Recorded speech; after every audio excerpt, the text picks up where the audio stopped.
All right, my calculus friends. Today we are doing some more related rates problems, as in there's a rate of change of something and we have to take a derivative with respect to time. Right? All of these have derivatives with respect to time. So we're going to have a d something dt for every single variable in our problem. Okay? I believe all of these ones today are geometric. Most of them are geometric in nature because they have a nice formula that we can take the derivative of.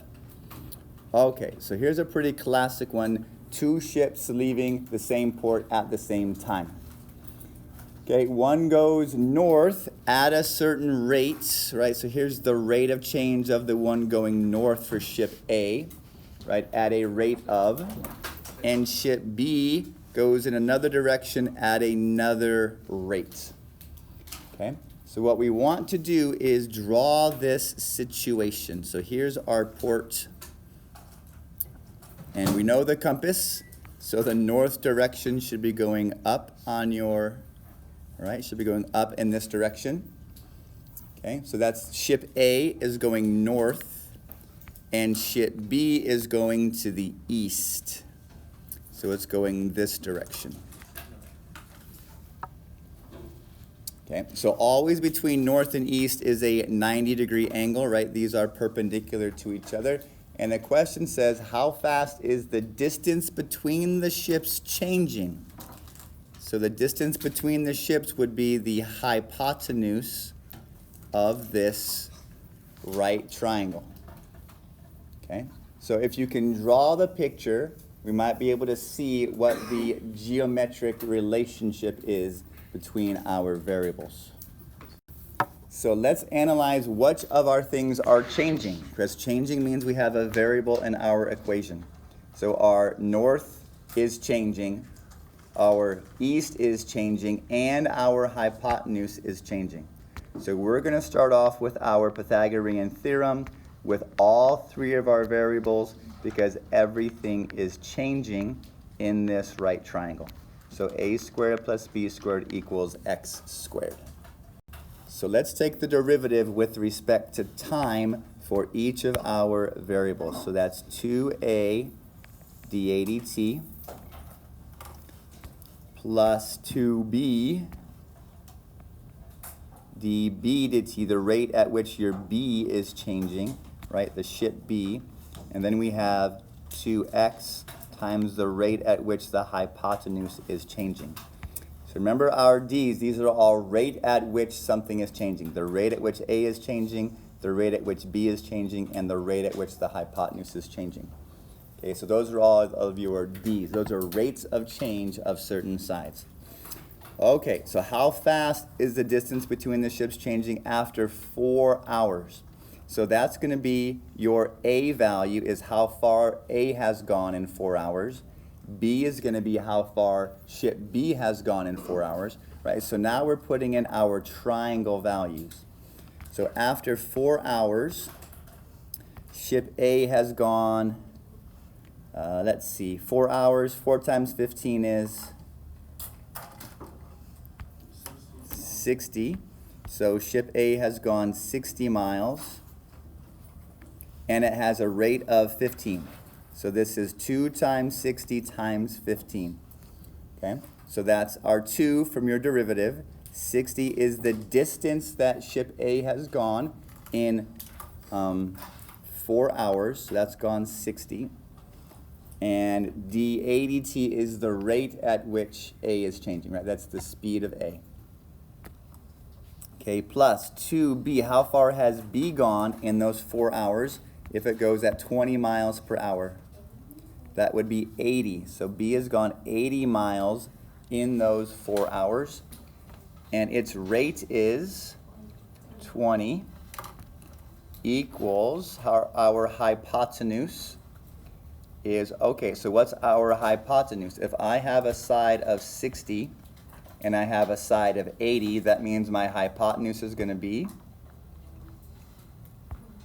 100, right? This is a 3, 4, 5 triangle, or a 6, 8, 10 triangle. We could also do the Pythagorean theorem right? 60 squared plus 80 squared equals x squared.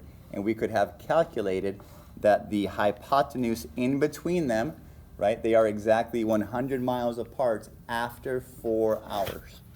And then we have our variable dx dt, right? That's what we're trying to figure out, is what is the rate of change of your hypotenuse. Okay, so now it's just a matter of combining our like terms and solving for the purple thing. So after we do all of our combining like terms and solving, dividing by 200, I get a rate of change of the hypotenuse of 25 miles per hour. So these ships are getting further apart at a rate of 25 miles per hour, right? That's how fast the hypotenuse of this right triangle is changing. All right, number 2. A fisherman on a 12-foot pier is reeling in a fish. Okay, good job. He is reeling in the line to which the fish is attached at a rate of 2 feet per second. Okay, so let's draw this situation if we can. So here's the pier, right? It's 12 feet above the water. So here's the water. All right, we're giving this some nice water. And for sake of argument, our fisherman is just a dot, because we don't want to have to see, oh, how tall is the fisherman? How high above the water is the fishing rod? Right, so we're going to simplify this and put our fisherman's pole exactly at the edge of the pier.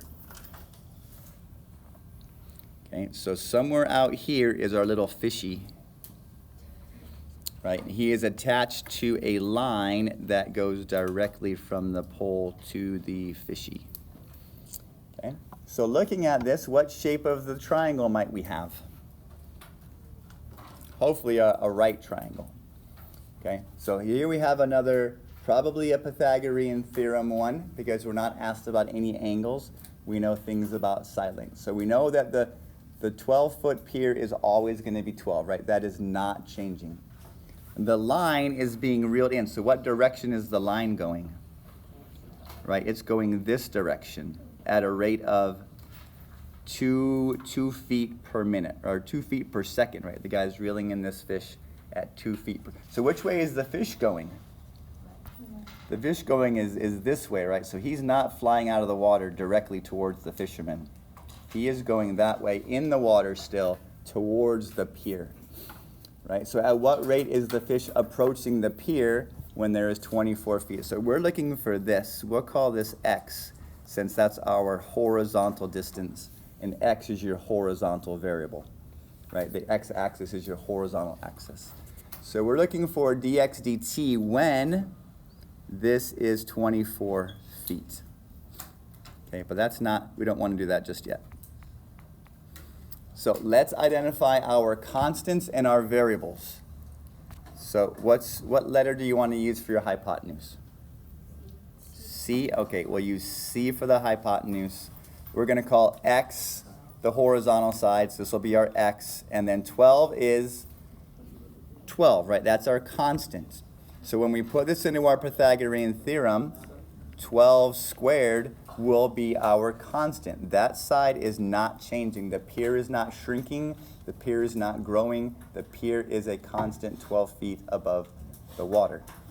Plus, our horizontal side is x, right? That side is changing. That's the distance the fish is away from the pier, equals c squared. So let's take the derivative of each of our terms. So what's the derivative of a constant? 0, right? So we don't have that term anymore. What's the derivative of x squared? 2x dx dt times its rate equals, the derivative of c squared is 2c times dc dt. Very good. Okay, and we want to solve for what? We want to solve for dx dt, right? That's what we want to know. What is it? So let's plug in all the things that we do know already. We know the 2, of course, 2. Do we know how far the fish is away from the dock? Right, we don't, but we can calculate it because it says when c is 24, right now we have 2 of the 3 sides of our right triangle, so we can use the Pythagorean theorem to figure out how far the fish is away from the dock when there's 24 feet of line. So 12 squared plus x squared equals 24 squared, and that's how we're going to calculate our x distance. How far away is the fish from the pier? So the fish is the square root of 432 feet away from the pier. Okay, that's a 432. Equals, we know 2 of our c, we know our line is 24 feet, and it's at a rate of 2. So is our line getting longer or shorter? Shorter. So we're going to have a negative as our rates because our line is getting shorter. There's less line out than there was a minute ago. Okay, so we're going to multiply our 2 times our 24 times negative 2. Okay, negative 96. And then when we divide both sides by 2 roots of 432, right, we're going to get a decimal, and that's okay. Bless you. Let's see what that is.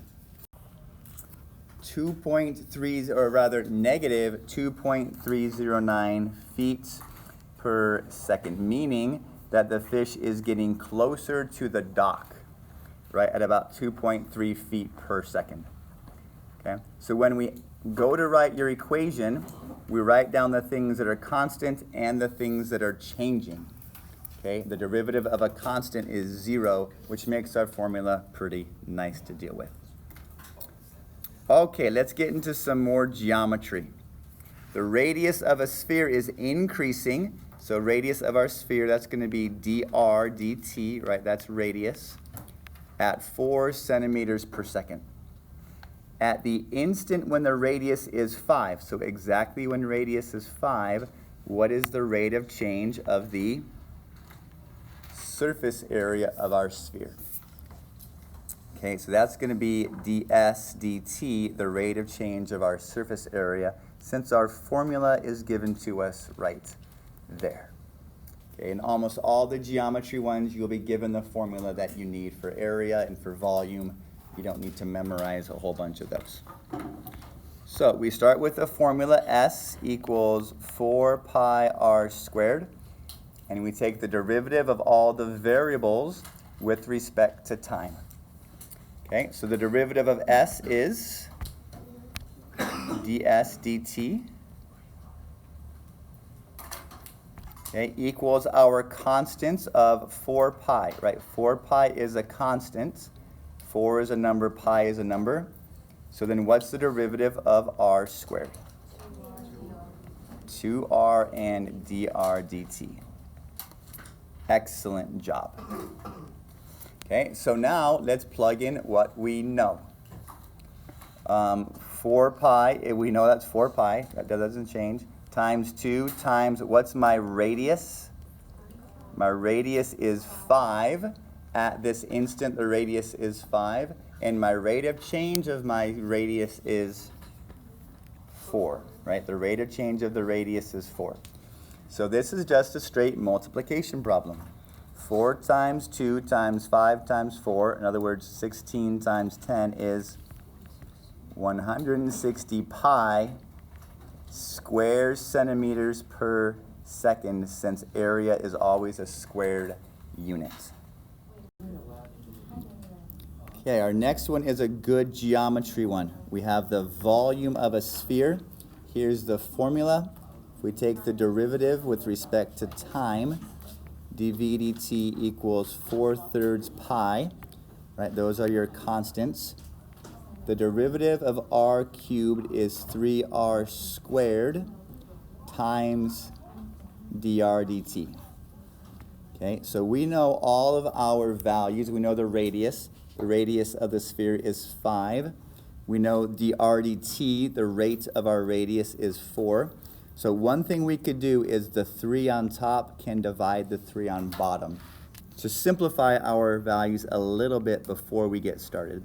So with a radius of 5, that's 5 squared, and dr dt is 4. If I multiply all these things together, I get a total rate of change of volume of 400 pi cubic centimeters per second, right? This balloon is being blown up really, really big, really, really fast. Okay, some more geometry. Area of a circle. So hopefully you know what the formula for the area of a circle is. If not, I will tell you. A equals pi times the radius squared is decreasing. So our DC, well, I guess dA, since it's derivative of our area, is going to be negative when we plug it into our formula. Okay, so we're going to have a negative dA dt. At what rate is the radius changing? When the radius is 8.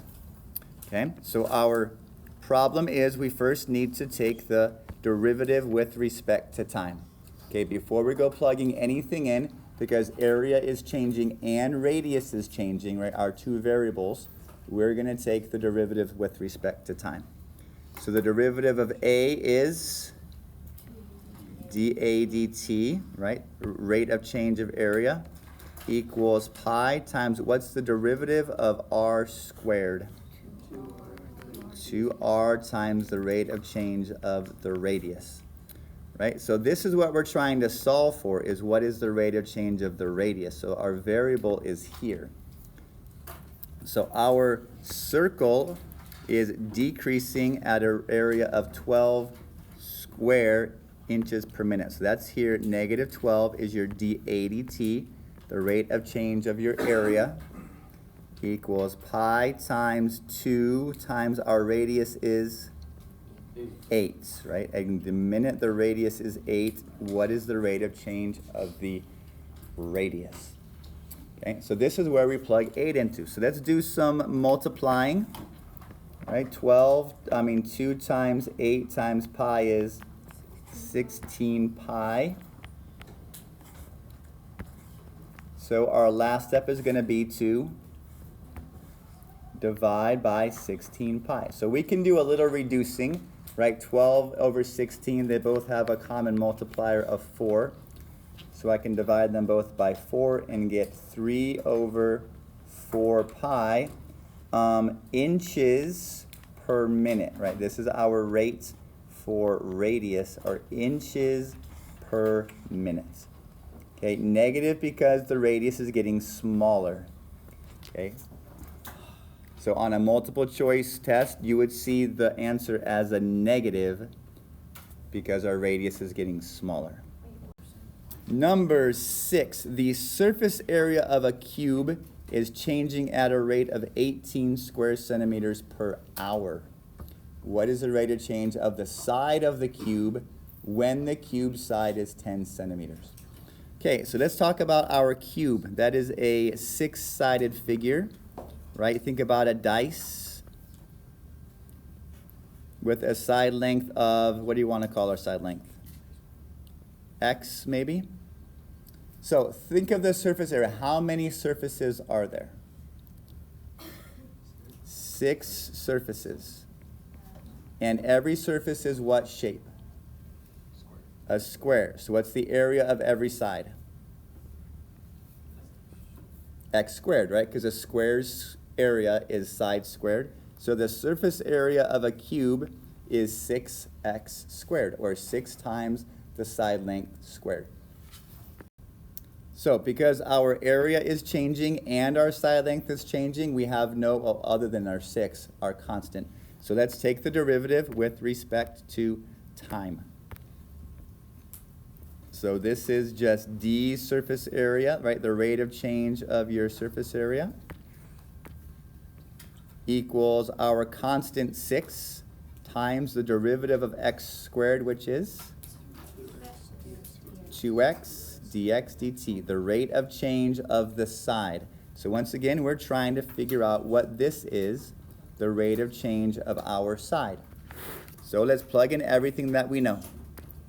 The cube is increasing at 18, so 18 goes here, equals 6 times 2 times our side length of 10, right? When the side length is 10, what is the rate of change of your cube? Okay, so we're plugging in all the things that we know into their respective spots. So 18 equals 6 times 2 is 12. 12 times 10 is 120 dx dt. So when we divide both sides by 120, 18 over 120 can be reduced to 3 over 20 centimeters per hour is the rate of change of your side of your cube.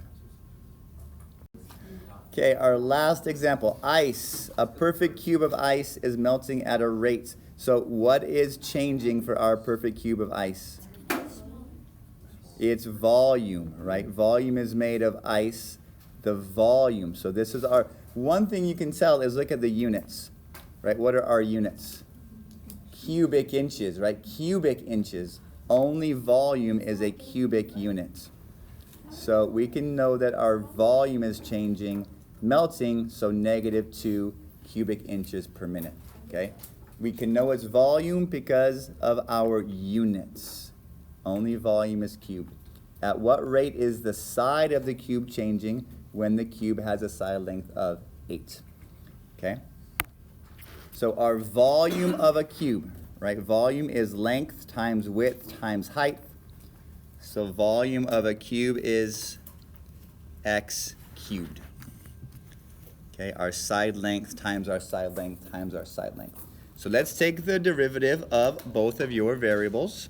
We have dv dt equals, what's the derivative of x cubed?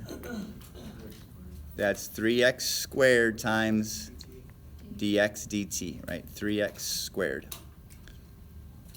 So plug in all the things we know. Volume is decreasing at a rate of 2, so that's -2. And we want to know when our side length is 8. Right, what is the rate of change of our side when the side length is 8?